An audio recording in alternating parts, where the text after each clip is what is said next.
What is going on, Bucs fans? We are back and we are live here on the Pirate Parlay podcast here on the Sick Podcast Network. A couple hours earlier than normal. We've got some things to do. We are in the championships this week, so we have extra practice, extra tape responsibilities that we are taking care of so we can bring home that ship. Again, I'm talking about my son's team, the Luch Chiefs, so hopefully we can pull that off. But today we are going to be talking about the Buccaneers. We are on a bye week this week, so kind of dive into what's gone right, what's gone wrong. We'll touch on that Saints win, injuries, when are people getting back, and anybody coming back after the bye week. We'll get some updates on that from our special guest who's been boots on the ground all week, all season really.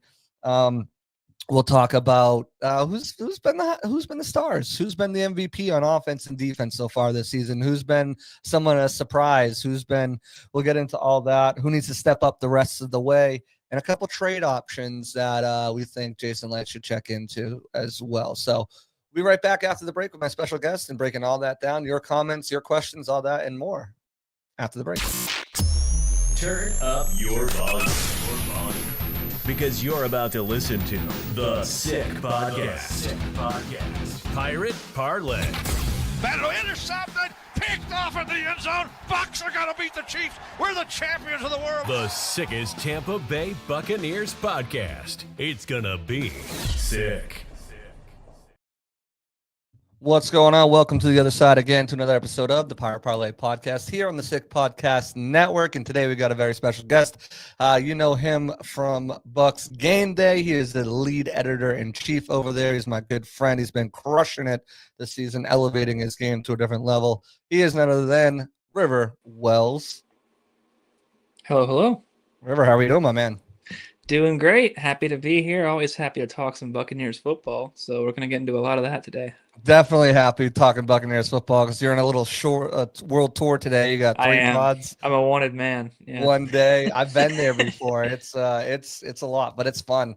And by the third one's always the best because you've narrowed down, you've locked in. Yeah. So it's a good time. So just look around and follow him on Twitter. You guys will see all of Rivers' work today. But the Buccaneers have been putting in some work. 6-2, so game better than where I had them coming into this bye week. They had a tough loss against the Eagles. Anytime you spot someone those points right away, that's always going to do it in for you. Yeah, especially the Eagles. Yeah, Detroit's just a difficult place to play, and Baker Mayfield just was off, and injuries just continued to pile up for him in that game as well, and it just was not good for them. But they bounced back with a win against the Saints, a divisional win, super important for them. They now have a 2.5 game lead over the Falcons, a 2 game lead over the Panthers, and a bajillion-and-a-half game lead over the Saints, who are not going to be in contention much longer. But that win needed to happen, and I think it happened in a way that a lot of us were surprised by. The defense has been really good this season. Yep. For the offense to just come out there and really not get it done. I mean, they scored 1 touchdown with Sean Tucker, and then they had obviously the other touchdown on the defensive side with Anthony Nelson, but really kind of just finishing drives, stalling out, having to settle for 3 long field goals from 50 yards out, beyond 50 yards out for Chase McLaughlin. Nabbed him player of the week honors as well, but it's a win is a win, but this was certainly ugly and not the way you wanted to beat the Saints, right? No. The defense, great as usual, probably actually their best game. I think probably undisputedly given 4 turnovers and limiting a team to 3 points. So that's going to help win football games the whole rest of the year. But the offense simply has to be better. And it's been the last 2 games we have seen a significant drop off from this offensive unit, and they are dealing with injuries. And it seems like, especially on that right side of the line with Charlie Heck in there, and then a rotating sort of carousel at right guard. They've tried, I believe, 5 different people there this year so far. So figuring that out is going to be probably priority number 1 for the Bucs going forward, especially depending on whether or not Luke Gedeke can come back anytime soon. That remains kind of a mystery. But that, in conjunction with receivers like Mike Evans and Chris Godwin being absent, Emeka Egbuka has been phenomenal. Tez Johnson has really made a lot of strides and shown a lot of promise, but at the end of the day, they're both still rookies, right? So 2 rookies are essentially leading your offensive skill position, and that's tough. So it's a combination of injuries for sure, and then play calling, I think, Probably could have been a little bit more varied against the New Orleans Saints. I think Josh Gazard had one of his worst games there so far, and he'll definitely be looking how to kind of work with what he's got and get some things happening after the bye week, because hopefully Bucky Irving comes back, hopefully Chris Godwin comes back, and that makes his job a lot easier, Right. given that he has more weapons to play with. But I think a lot of the play calling that we've seen the past 2 weeks has been a little bit trending downward so far.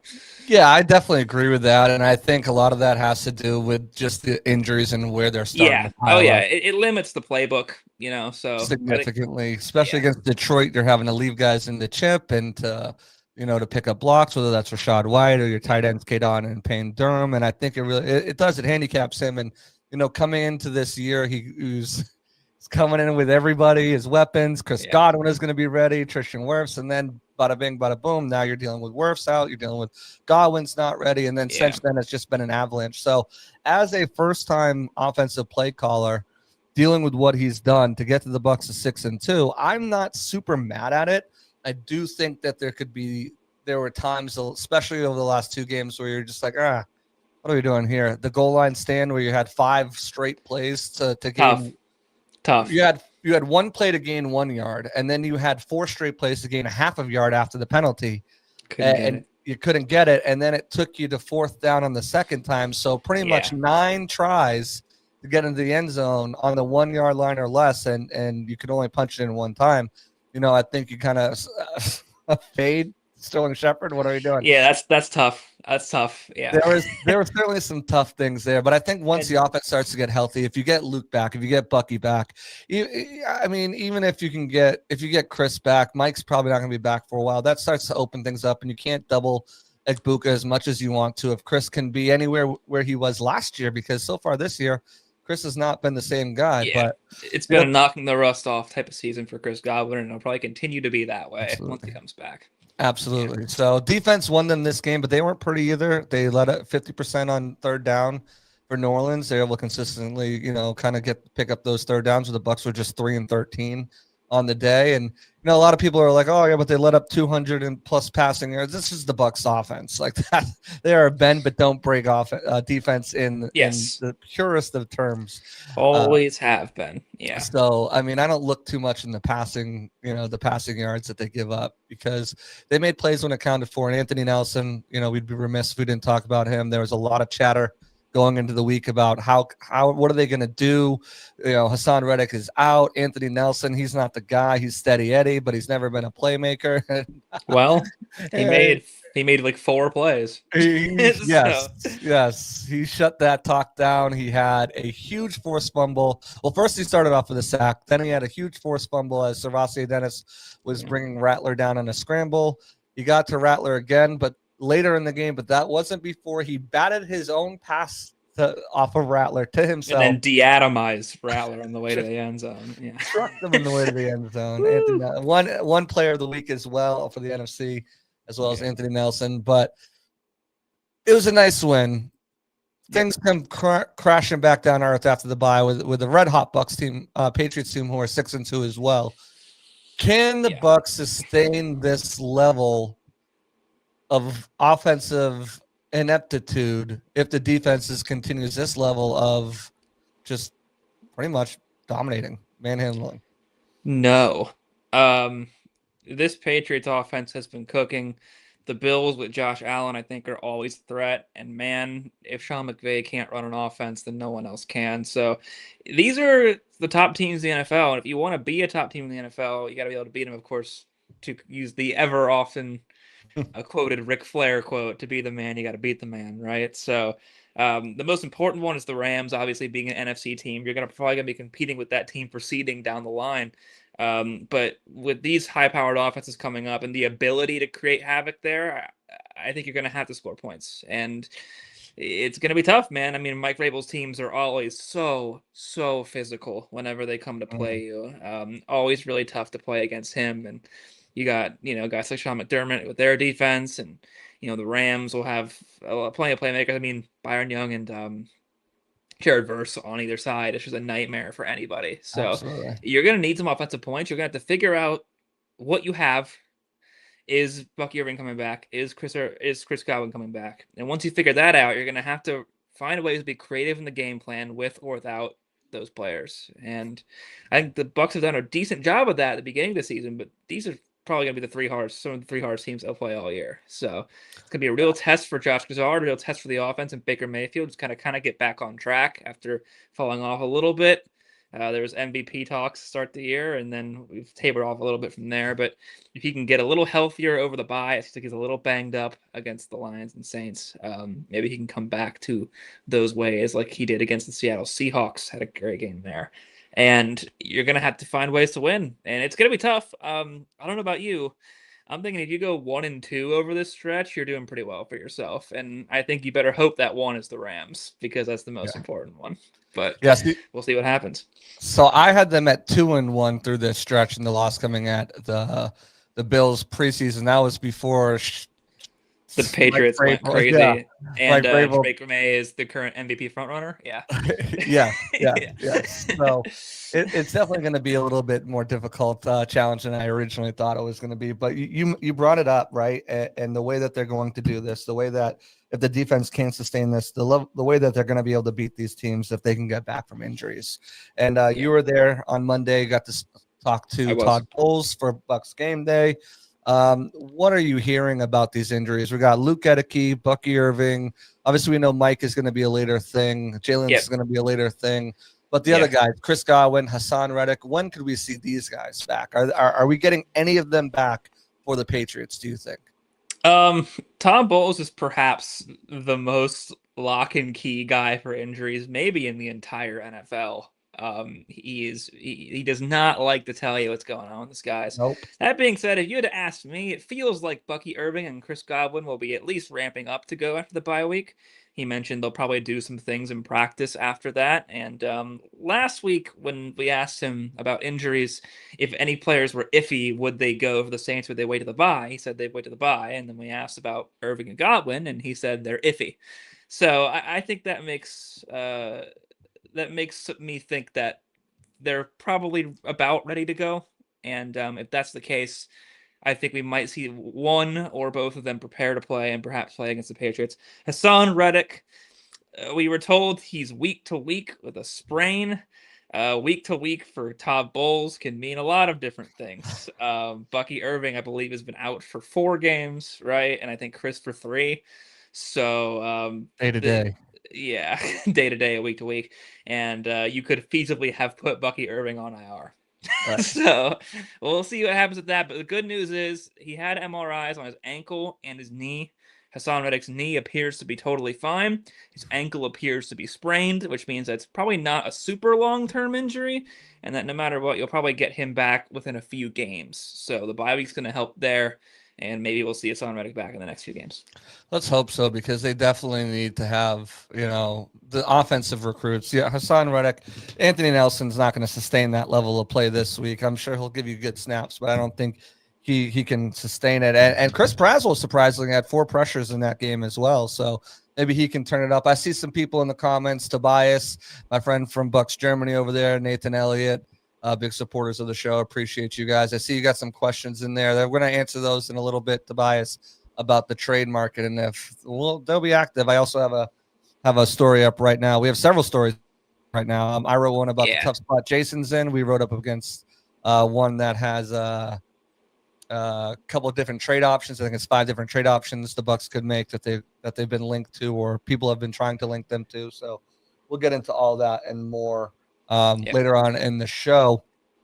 So if they can get guys back, I think they're in a good shot. And you mentioned that Rams team is the more important of the 3. Not that the other 3 aren't important, but because it's a divisional game and or a conference game.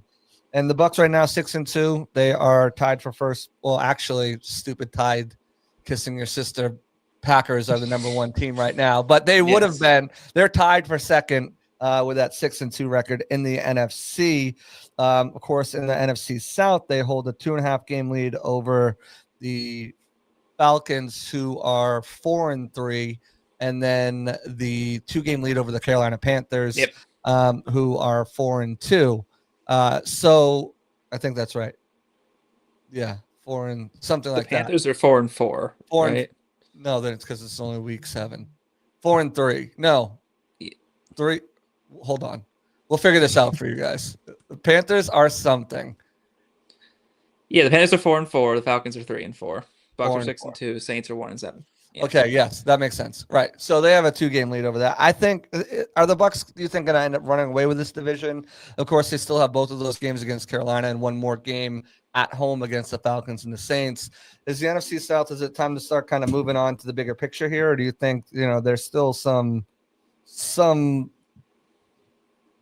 chance that one of these other teams could come up from behind and take it from them? I wouldn't count the eggs before they hatch, but I think I'm pretty confident in the eggs hatching. Yeah. There's also a pretty You big got a good chance. incubator over there? Yeah, I think there's a pretty good chance that the Bucs have an even bigger lead coming out of the bye because all three of these NFC South teams play some pretty tough games coming up, right? I mean, you look at the Panthers coming up; they're playing the Packers. You look at the Falcons coming up, right? I think they're playing the Patriots. They are. Yep. That's tough. And then just Saints to are throw playing their the name in Rams. there, the Saints. Yeah, I got the Rams. So, if all three of those teams lose, then you're up 3 games suddenly, right? And Right. that's 3.5 in the case of the Falcons. exactly. The Panthers have beaten teams who are not very good, so that's something to consider as well. They've got wins over the Dolphins, the Cowboys, stuff like that. So, this is a pretty tough stretch for the Bucs coming up. And I think it might look pretty tight maybe after this brutal stretch because they might go like 1-2 or 0-3 or whatever. But once they start playing these teams in the NFC South, I think they should beat all these NFC South teams fairly handily. And then they got the Miami Dolphins and Cardinals outside of that. So that's nothing really to be worried about either. I would imagine by the time the rubber meets the road, the Bucs will be up by quite a few games, and they'll only add to that total once they start beating these NFC South teams in a row. So they'll probably clinch this thing, I think, before the end of the season. Yeah, and you look at the Dolphins just upset the Falcons here this past weekend, and the next 2 games for the Falcons are the Patriots, and then they have the Colts. So Good luck with that. Yeah, not an easy stretch for them. They did pull off that upset win in Week 6 over the Bills. they did. But then dropped to the San Francisco 49ers. The Falcons for themselves, they do have an easy stretch down the road with games against the Jets and games against the Saints, but they'll have to play other teams too that are going to present them tons of challenges, including the Bucs. They have to play the Seahawks later on in the season as well. The Cardinals, telling where they are up and down, and they still have to play, of course, the Rams as well. So they've got some tough opponents coming up on their schedule. So I think the Bucs, I'm with you. I'm not going to count them before they're hatched, but like you, I have a very good incubator, and I think those things are on par. But what about the NFC as a whole? Who would you put as the cream of the crop right now? Are they in the conversation? Ooh, this is fun because I did my first podcast this morning and with the Believe Bucs podcast, and I was asked 1.5 over or under playoff wins for the Bucs, which I think is a really fun question. Yeah. I went under, actually. I think the Eagles and the Lions are always a pessimist. Yes. Between you and Josh Capo, people just are like, well, he's gonna pick us to lose. No. I think the Eagles and Lions are fantastic. I think the Rams are always a threat. They looked a little shaky. I think when they put it together, they've got great talent on both sides of the ball, and I always trust Sean McVay. Yeah. So that's something to watch. And the Packers, obviously, looked a little up and down to start the season, but they've really, I think, come on. Jordan Love looks fantastic. Micah Parsons is everything that everybody knew that he would be. So great job on that one, Jerry Jones. I think those teams kind of think, to me, are the cream of the crop, and then the Bucs are in there. If they get healthy and put everything together, they still have some problems that they need to fix. And whether or not they can do that down the stretch remains to be seen. And I think there is an avenue where they do that. And I think it is admirable that they're able to be 6-2 with this many injuries. So it's reasonable to think, when these people come back, then those problems will be solved. But it might not be that easy. So offense got to get firing again. Special teams has been a little better since the reckoning of the first few weeks. But got to stay consistent on that. And, just got to make sure you keep getting those turnovers. Baker gets playing. And they can on any day, I think, compete with these teams. But Yes. whether or not they're able to consistently do that, especially when the comes a crunch time in the playoffs, remains to be seen. So it'll be interesting. Right. I mean, people forget that the Bucs won 4 games in the final possession. Like, it's not like they've been blowing teams out. Yeah, they Right. beat some good teams. They also beat some bad teams. Yeah. So it's a caveat. The first 4 weeks of the season, I don't really even count much. Yeah, I mean, It's if Bucs hard fans remember to. last year, they blew out the Commanders in Game 1, and then guess who eliminated them from the playoffs? Right. So the Bucs, the yeah, first month they're 3-1. The next month they're, you know, essentially 3-1. So, yeah, I mean, it's impressive at that it point when is. you look at all the injuries, but this is Yeah, not a complete team yet. right. And a big part of it has been because of the injuries. So, Oh and we'll yeah, never know what this team looks like because Cody and Cansey aren't coming back anytime soon, and Mike's not coming back, and Jalen's not coming back anytime soon. right, So you'll never get a pure idea of what this team could have been. right. The bottom 3 probably injury luck in the NFL. Probably I'd say the Bucs, the 49ers, and the Chargers have all gotten slammed with really bad injuries, and Right. because of that, it makes it tough to properly evaluate a team through these first 8 weeks. But we'll get a good idea as guys slowly trickle in, come back. Hopefully, Luke Gedeke. Hopefully, Jim McMillan. Luke Gedeke's injury status seems to be a state secret, but they seem to think that he's coming back at some point. So we'll see how it goes. Yeah. We'll see. But you did say something. We're at the midpoint of the season, and they're waiting for guys to get back from injuries. We do have Right. a large enough sample size of the guys who have been there. So I want to do something fun. I want to ask you for your midseason awards here. So let's start with the obvious one: offensive MVP. Who do you got right here leading the charge after 2 tough games? Is it still Baker Mayfield, or is there someone else who you think has stepped up? That's a really good question. I would say, yeah, it is. He has had 2 tough games for sure, and that's to keep in mind. And he has those type of games, right? And to his detriment, he's fumbled and he's thrown some turnover plays, and it's gone the Bucs' favor, which is great. But he's keeping those turnovers down. right. And those first few weeks where he was leading those game-winning drives, that was Baker Mayfield. And the Bucs don't stack wins the way that they did early on the season without him. Right. And I think when you get Mayfield in a rhythm and you let him play the game that he wants to play, and you kind of make sure that he's comfortable, he can deal. And you can win a Super Bowl with a quarterback like that. And I think he's made the most out of a pretty bad situation injury-wise. And so I'm going to have to still pick him. I don't know if you will, but I'll talk about my runner-up after you go, just in case. No, I'm with you there. I think what Baker's been able to do, I think a lot of what you saw last week was just not trusting the offensive line.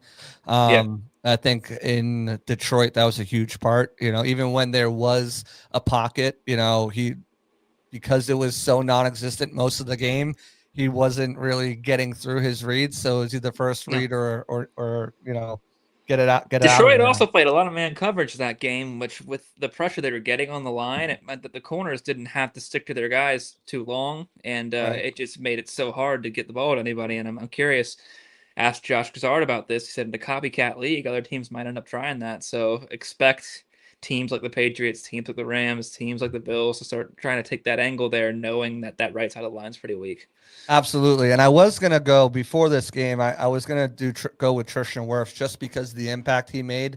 Yeah. But man, he had a rough game. He had a rough and he doesn't have a lot of rough ones, guys. Chase Young with a spin move on him to just leave him grasping at air was not something I had on my bingo card. But he kind of had a rough game against the Lions too, and it wasn't his best performance there too. A lot of these guys, I think, are knocking the rust off of injuries and playing hurt because they have to, and it's showing a little bit. Yeah, absolutely. Who's your runner-up? Emeka Egbuka. Yeah, I would be right there with you too. Yeah. Now another guy who's slowed down because another guy who's playing through an injury. Right. But he to be able to come onto this team and immediately be its best wide receiver is so impressive given who's on the roster. Right. But just the ability for him to get open, find space, The way he runs routes and the way he can see the field like a chessboard is just incredible, and he has made so many defenses pay for it. So I'm so excited with the bye week. Hopefully he can rest up and get that hamstring a little healthier, then maybe he can cook once he comes back. I mean, and you we would can have see a had little an more of those extra. first two games. We would have had an extra 50. He would have 50 plus yards against Detroit if Baker didn't overthrow him. Probably a Right. touchdown in there Oh too. yeah, absolutely. So Still found a way to get open. Yeah. he's been phenomenal. I think sometimes, against certain coverages, he can struggle to get that separation, but he's been awesome. Defensively, who do you got? This is a tough one for me because I think this is a tough one. There's a lot of guys who warrant this discussion. There are, but I'm gonna give him props, man, especially the way he was treated this offseason. Don't make a scene, but I think Jamel Dean's arguably your defensive MVP. Already at a career high in interceptions with 3. He's been able to get some forced fumbles as well. He's all over the ball, sticky in coverage, working really well in a rotational role with Benjamin Morrison. And Pay Cut Dean goes crazy, man. He was doubted in the offseason. Fans didn't want him. There's rumors that he might be traded and dealt, same way Carlton Davis was.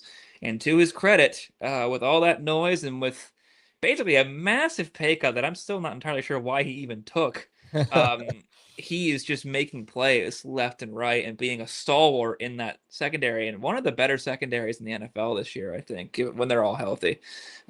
He's been a huge part of that. So a lot of people on this defense that you could attribute, but I'm going to go with Jamel Dean. I think he's earned it. I think he's quieted the haters for now. Excited to see what he can do with a few more games under his belt this season. Yeah, it's hard to argue that point because you look what he's been able to, and not just those numbers though, but when you look at what he's doing compared to the other cornerbacks in the league, he's the best cornerback in the league when for a passer rating, and he hasn't allowed a touchdown. Yep. And there's another stat too, not just passer rating, but I think passer completed ratio. I don't know, but he's on the top. It's on Buccaneers communications. They put it up there, but he's been amazing. But I also think that someone who's not getting enough love, and partially because of last season, is Antoine Winfield Jr. I think the difference that he makes healthy back there has been such a remarkable thing for that secondary. He had himself a game against the Saints. Vintage had a couple touchdowns. Should have had a couple touchdowns there. 3 touchdowns for 0 points. How about that? Yeah. So I think Antoine Winfield needs some recommendation. I'll start too, because I think this guy needs some recommendation, but he's also one of my biggest surprises, and I'm going to ask you yours too on either side of the ball, and that's Tyke Smith. There were a ton of question marks about Tyke Smith coming into this season, moving from nickel, moving to safety. How would that work? How would he be able to adjust? And then the story kind of died down in training camp, and then it kind of built it back up. Yeah. Towards the regular season, but so far he's been amazing. I think he leads the league in the team in tackles. He has been the last line of defense in some pretty porous tackle attempts underneath by the linebackers. And we'll get to that later, I'm sure. He's shown up in a very big way. I would say to me, he's my biggest surprise so far at the midpoint of the season. What do you got? Not a bad pick there. Just one more quick beat on Tyke Smith. They look at the top 16 players and tackles in the NFL. 15 of them are linebackers, and one of them's a safety. So that's a good and bad thing. But he's been flying all over the ball. This might be cheating, my answer. You can't say Ibuka. I'm not saying Ibuka. Okay, you're good. I am saying a rookie, though, so it's technically cheating. Based on where this person was drafted. Rookie is next, so... Is rookie next? Then rookie's next. Well, you can, if you feel that strongly, go for both of them. Double dip right here. Do I have anyone else who's more surprising, to be honest with you? I'm going to go with the rookie. I'm going to go with the rookie. The rookie caveat, by the way, for the next one, best rookie or biggest rookie is non-Egbuka. He doesn't count. You can't use That's him. fine. So you can double dip. Just based on where he was drafted and where he was in the depth chart at the beginning of the year compared to now, I think Elijah Roberts earning himself a starting spot, right? Fantastic work from him. Not a super explosive player, but very reliable in the pass rush. He's made plays, he's made stops. He's disciplined next to Vita Vea, And compared to rookies at his similar position, he's very versatile as well. We've heard a lot about Logan Hall over the past few years from Bucs fans for sure. Had, I think, a decent year last year, but Roberts came right in, proved why he should be starting in that role, and now he is over the past 2 weeks. So that's pretty impressive. So I would probably go with that. Yeah, I agree. I think he's done a great job. To me, though, it's going to be someone. It's going to be Jacob Parrish. He's just been great phenomenal. pick. Great pick. He's had some games. He's had some issues here and there. I think 2 games ago was probably his roughest game that he's had. No, 2 games against the Lions. Yeah, I'm on Ross. The Seahawks, he also was put outside, but that's not what he plays. So yeah, it's hard to really. At nickel, when he's in the slot at nickel, I don't think there's been many better than him. He's got 2 sacks on the season, consistently getting pressure, consistently shutting down guys. He plays with no fear given his size at all. He can bounce outside. He's aggressive in run support. He's got a bunch of tackle for losses so far in the season. I think Jacob Parrish has been great. He's a guy who I thought he was going to be when I told you about him during the draft. When I put him in my final mock draft of the season, Jacob Parrish to me has been the best rookie outside of Egbuka. All right, let's run through this real quick. We got a couple things because people were asking about it. Nathan Elliott is saying Bucs need a defensive tackle to help Vita Vea crush pockets. I think Elijah Roberts is stepping up, and we had one from Tobias right here.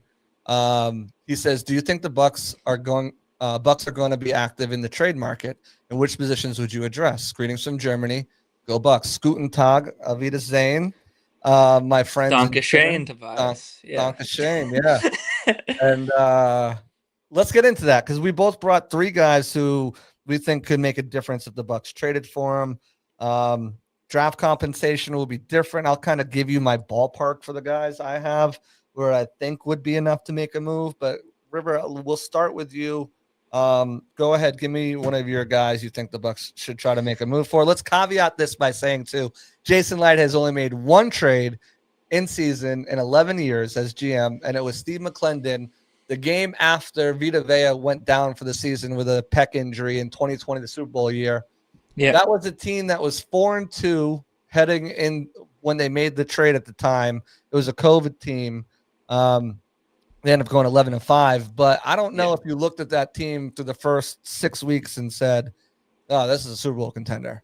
And I don't know if that prompted the trade, like, "Oh, we got to get," or if it was more of Vita's out, we need depth here. Where this time, I think you can say this: the Bucs are a Super Bowl contender. We just went through that. This would be more so to balance out the injuries that you have and increase the depth, but also to add one of those final pieces that you think can get you over the hump as well. Yeah, we talked to Todd Bowles about this on Monday, and the adage he uses is you don't want to rob Peter to pay Paul, right? So that'll be something to consider. I would say Jason Light's probably not going to make a mini-season train, with the caveat that I think if they believe that they are Super Bowl contenders, they're going to have to. I think they need to go get a linebacker. This is a position that they did not draft. And then once they did not draft a linebacker, they did that after not picking one up in free agency because they believed in Servasia Dennis and that he can hold down the fort. And I think in pass coverage, he cannot hold down the fort. Running backs have been particularly lethal against the Buccaneers, and that's a lot of Servasia Dennis' assignments there. He's kind of floundered in coverage, decent downhill runner and blitzer, but it doesn't make up for how poor he's been in those other areas. So with that in mind, I'll say the name that everybody's been mentioning in terms of the Buccaneers. In fact, I think Ben Solak also did an article on this. But Jordan Brooks of the Miami Dolphins be my first one. Currently leads the league in tackles. So in order to trade for a guy who's leading the league in tackles, it might cost a little bit too much. But Miami primarily uses him as a downhill guy, definitely in the box and stuff like that. But he has shown flashes of coverage ability in his previous stops. So I think, honestly, I don't know if I can really stress this enough. I think anything in coverage would be better than what is happening right now. So you'll see a lot of trade targets for the linebacker. They'll go, "Oh, look at their PFF coverage rate's bad." That might be the case, especially with trade targets, but it's got to be better than what's happening in Tampa Bay right now. So I would take a look at him for sure.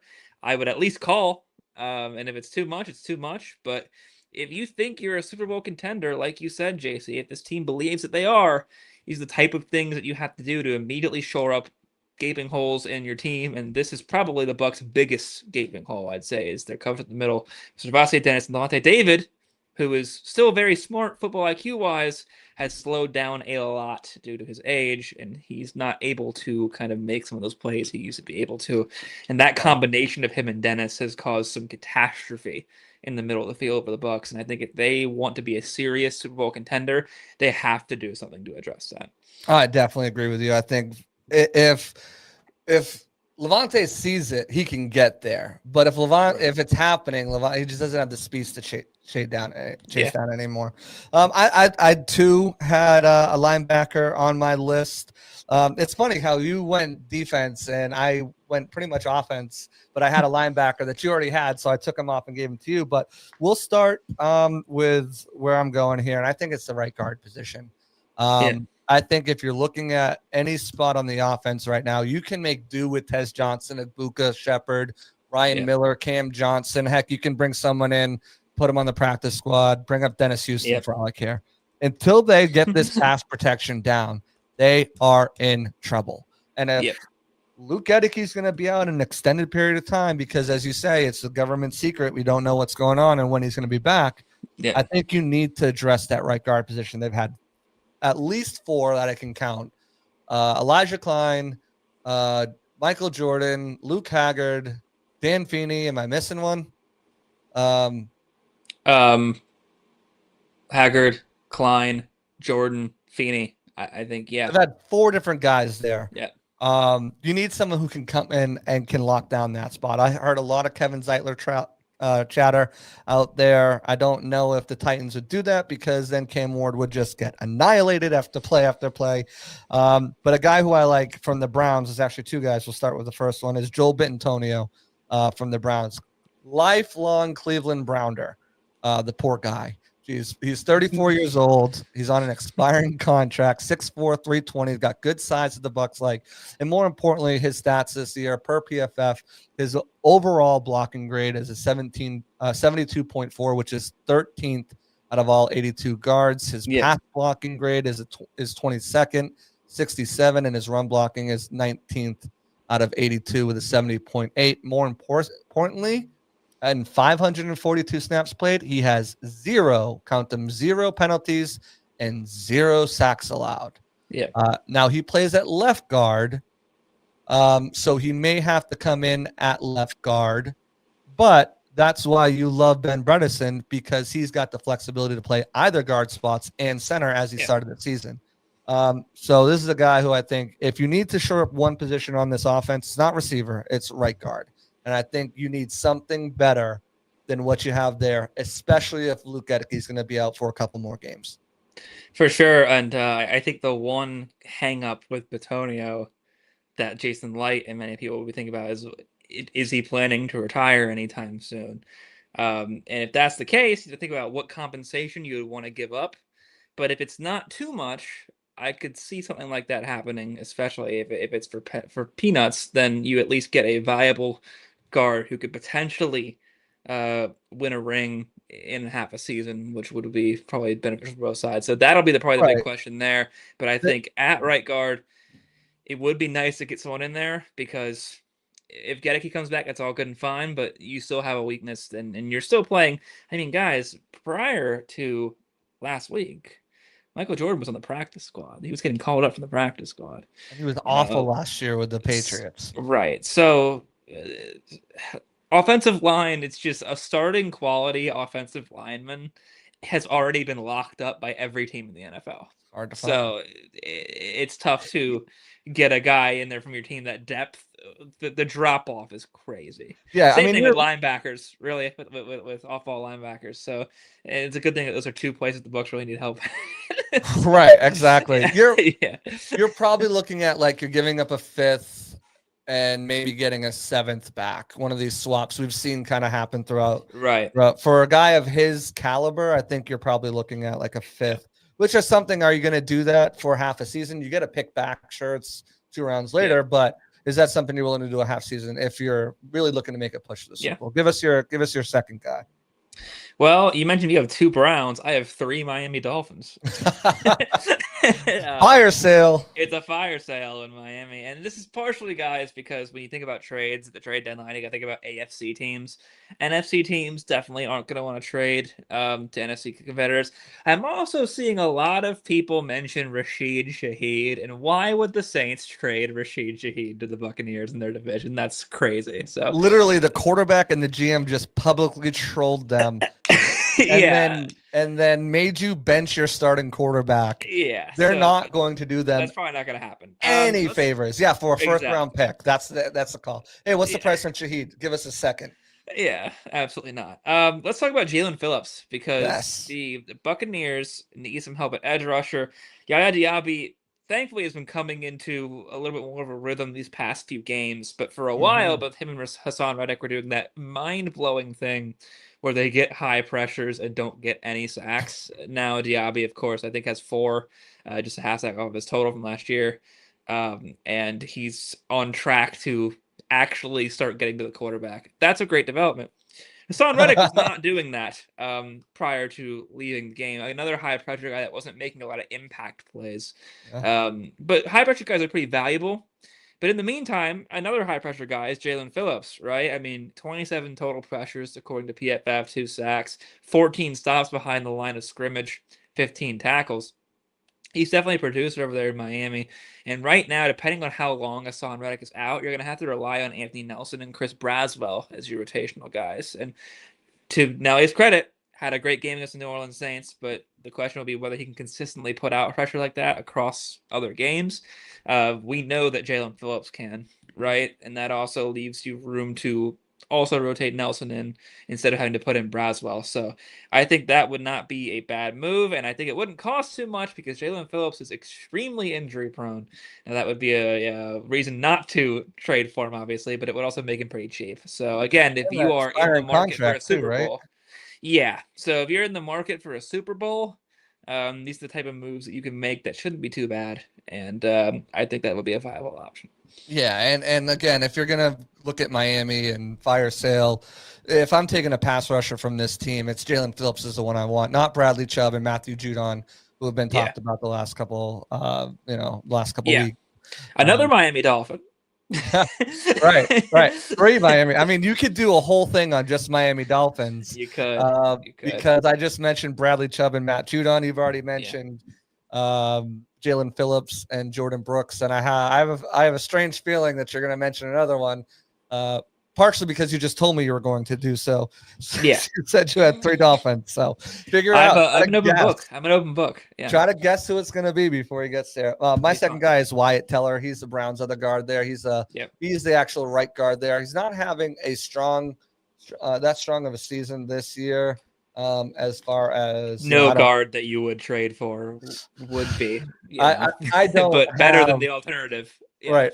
I just put in the wrong thing, but no, I think you look at his level of play over extended period, and he's been a really good really good player this season.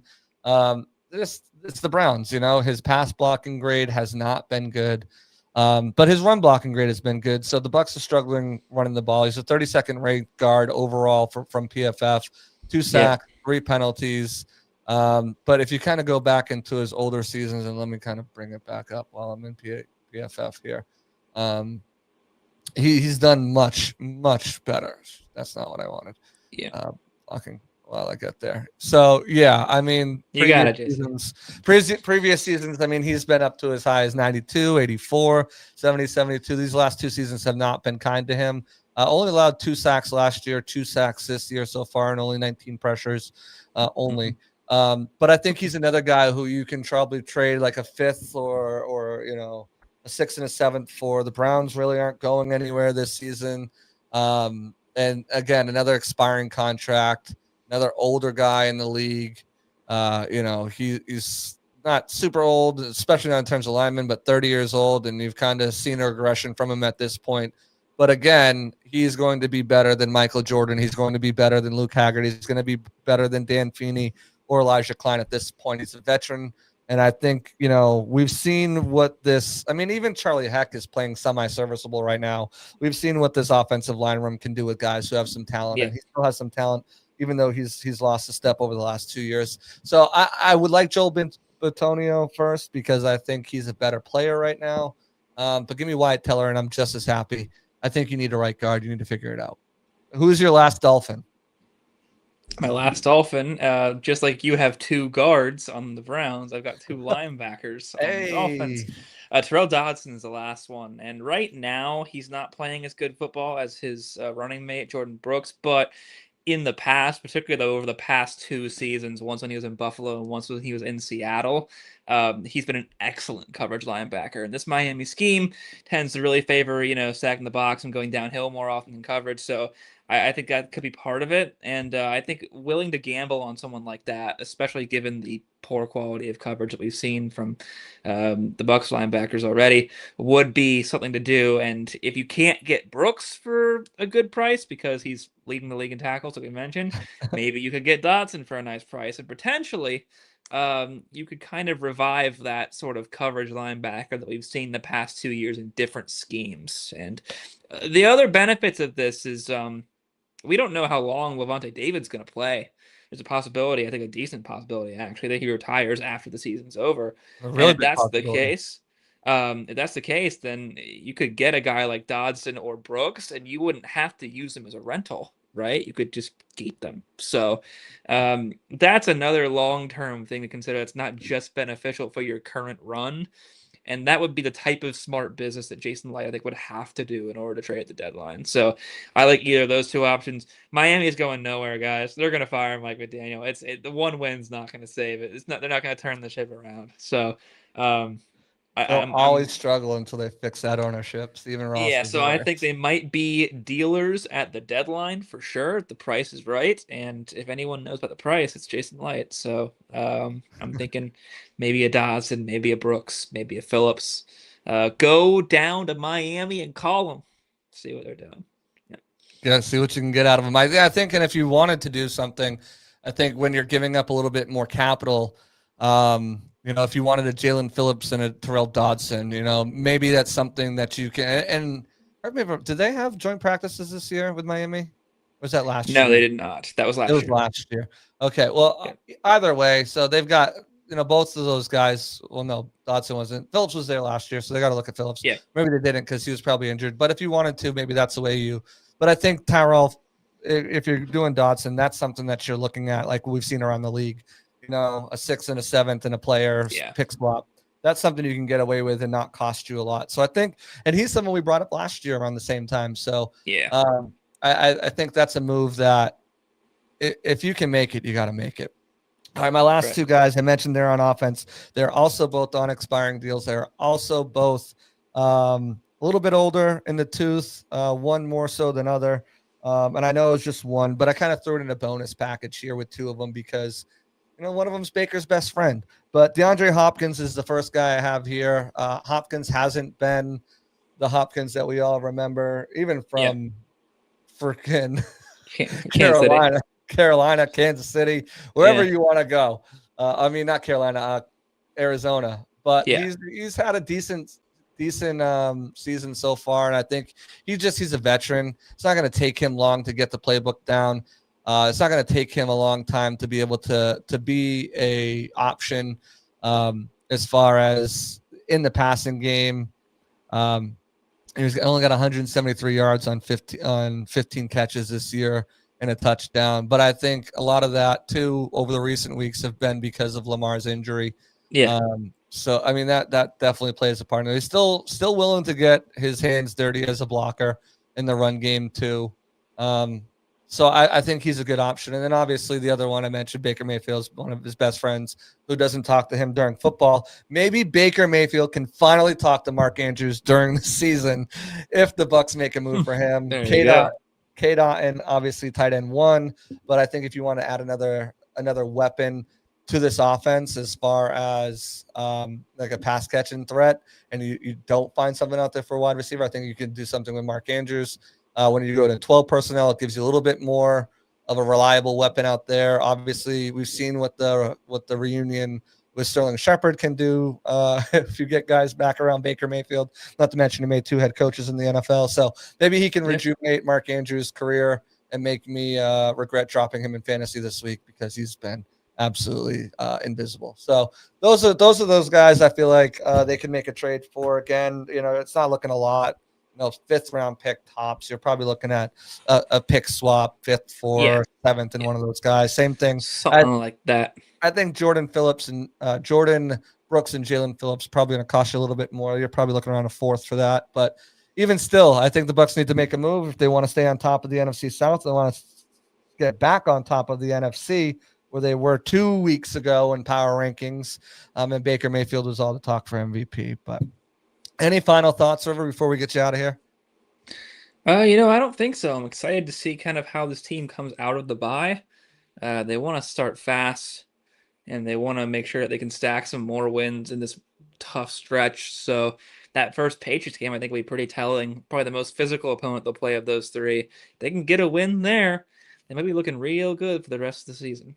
Yeah, I agree. I think, if they can beat the Patriots and then take one of those, then I think I had them losing to the Bills but beating the Rams. If they can get that Rams game, that will be huge. First of all, it gets a monkey off Todd Bowles' back, right? He has not been able to beat this McVay guy at all. He's brought in coordinators who have run the same system as him, maybe to try to learn. Well, he's had trouble against the Shanahan and McVay trees, the modern NFL offense, and he beat Shanahan.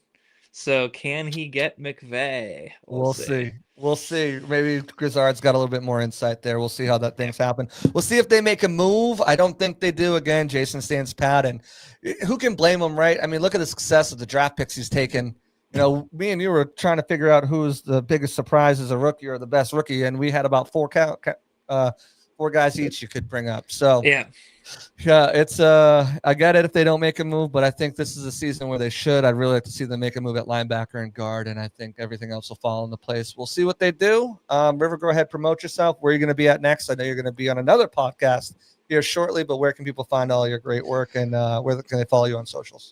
You can immediately find me next at Hear the Cannons of Bucs Game Day. That podcast that'll be going on at 7:30. In the long term, Bucs Game Day, Buccaneers on SI. My Twitter is at River H Wells, where all of my coverage is. I write plenty of stories. I live tweet. I go to games, etc., etc.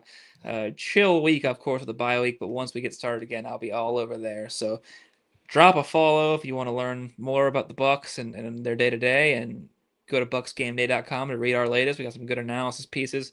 I try and do some good stats stuff every once in a while. We're covering the Bucs every single day for you guys. So all the content your little heart could desire. Check it out for sure. And check out Hear the Cannons coming up here at 7:30 over on YouTube. Like, subscribe, turn notifications for that. Like, subscribe, turn notifications for this as well. Probably should have said that earlier. Appreciate everyone who already did. But that's going to do it for me and River here at the Pirate Parlay Podcast on the Sick Podcast Network. For River H. Wells, who sounds like an author from like the 1960s. For myself, JC Allen. I'll take that. We're both out of here. Peace out. Later, guys. See ya.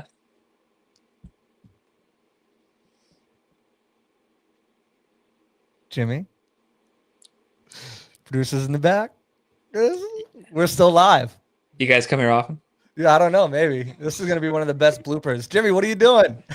Guys, I'm just a talent. I show up and I record. They start and stop it. Oh, we still got River. Anyways, yeah. So I'm back. He's back. Wish my son luck on his championship game this weekend. They go up against the North Pinellas Panthers. We definitely want a win over the Panthers, but whenever you're ready, Jimmy, we're out of here. And that's a wrap. Hope you don't miss us too much until next time.